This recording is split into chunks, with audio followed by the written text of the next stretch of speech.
You absolutely have to watch this clip. It's 5 minutes long, but Rashida Tlaib absolutely demolishes Postmaster General Louis DeJoy. Take a listen in. Straightforward answers to the questions I have.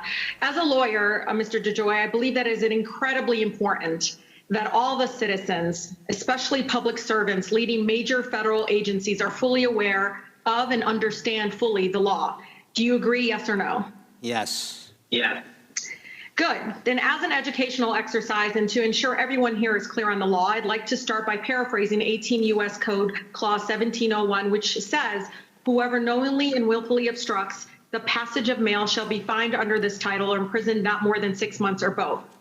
I recommend that you and your lawyers familiarize yourself with this passage in particular, but as well as 18 U.S. Code Clauses 595 and 610. So, Mr. DeJoy, let's look at how you came to work for the impeached president. Before this role, you have never worked in the federal government as a public servant, correct? That's correct. So clearly you were not hired for your experience or deep understanding of the federal government. So let's see what experience you do have, your resume, so to speak. Before becoming the Postmaster General, you were for a time a Deputy National Fundraising Chairman for the GOP. And since 2016, you've donated approximately $1.2 million to this impeached president's campaign and groups that support him. On June 24th, 2020, you bought between $50,000 and $100,000 in what you refer to as, quote, covered calls in the Amazon Corporation. But let's be very clear, Mr. DeJoy, no matter what financial maneuvering you perform to try to hide it, the fact is that you have financial interest in Amazon. So, Mr. DeJoy, yes or no? Are you aware that Amazon uses the U.S. Postal Service for 40% of its shipping? I disagree with the premise that I bought stock. Do you know that they use 40% of its shipping? I know that it does a lot of shipping with us, yes. Okay, and I understand it. Your Amazon called covered calls expires in about October of this year. So you'll have to make a decision regarding this financial interest and may potentially have sensitive information about Amazon's business with the U.S. Postal Service, which may influence that decision. This appears to be a classic example of conflict of interest and insider trading. Yes or no, will you commit right now to divest any and all financial interest in Amazon to avoid illegal insider trading? Ma'am, that was a lot of time on an issue that doesn't matter. I don't own any Amazon. You have financial interest. You can call it whatever you want, Mr. DeJoy. I don't own anything with Amazon. You can continue to... Until you do that, your financial interest in Amazon will continue to be problematic and illegal and a conflict of interest. Regarding this matter, you have a simple choice, Mr. DeJoy. You can either resign or divest in that interest. It is very clear that you have vested interest in seeing the president remain in office, and your financial interest in Amazon demonstrates a clear conflict of interest that would be gravely concerning, even if you weren't in the process of dismantling the Postal Service, which you are. And I've heard from a number of carriers, a number of people in my Postal Service that completely conflict with what you're saying to us in this committee. Over the past few weeks, I've heard from folks that have said that not only are significant delays from changes you've made, but some of my residents have been critical medications, again, due to the delays based on your actions. I like to remind you that unlike in the private sector, Mr. DeJoy, where you served your own self-interest, your job as Postmaster General is not to serve your own profit schemes on the taxpayer's dime. You are to serve the United States Postal Service, its workers, and the American people. This impeached president, Mr. DeJoy, you have to realize has a track record of employing crooks who end up in a lot of trouble for their illegal activities, Mr. DeJoy. Rick Gates, Paul Manafort, Mike Flynn, Michael Cohen, Roger Stone, Steve Bannon. With all due respect, you are not in good company right now. So do the right thing and resign.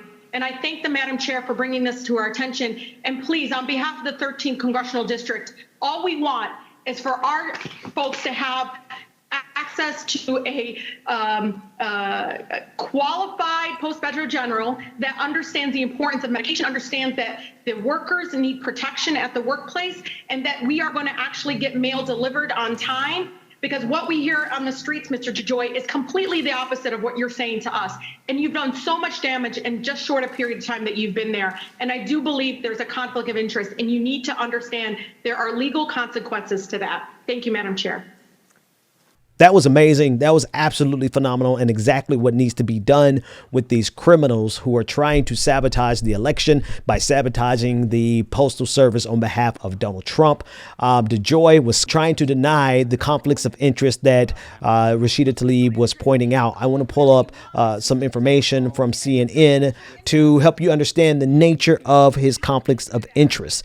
Postmaster General Louis DeJoy continues to hold a multi-million-dollar stake in his former company, XPO Logistics, a United States Postal Service contractor, likely creating a major conflict of interest, according to newly obtained financial disclosures and ethics experts.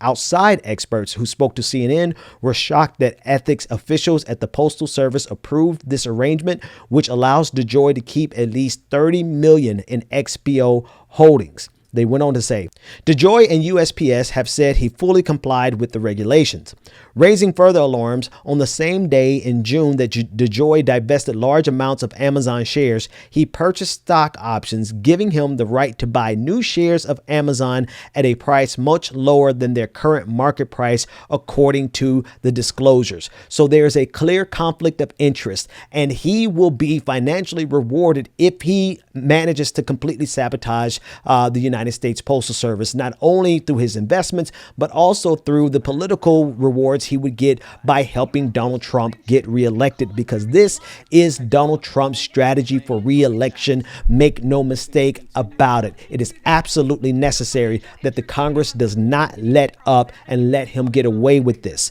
They need to go all the way with this, because this is Donald Trump's strategy for taking power and maintaining power, no matter the will of the people. And I think it's clearer than ever before.